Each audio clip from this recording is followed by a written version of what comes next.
Hello guys! Ayan, sinundo ko yung anak ko sa school. Alas 3:30.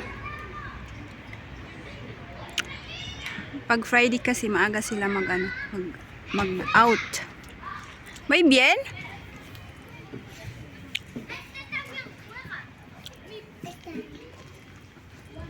Maganda dito guys kasi yung parky kahit saan. Okay, muy bien. Ayan, dun maraming mga bata. Dun yun sa pang maliit. Dito yung sa panglakihan. Pero yung anak ko gusto niya dito. 4 years old. Diba maganda?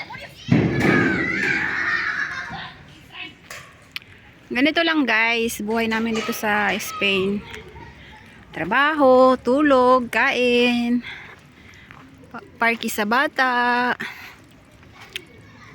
Parky sa aking anak. Ayan nag-enjoy siya doon. Maya-maya may mga kalaro na yan siya, mga Espanyol at ibang lahi. Ayan guys. Napagod ako kakalakad. Medyo malayo kasi yung nilakad ko. Ayan. Mga Espanyol.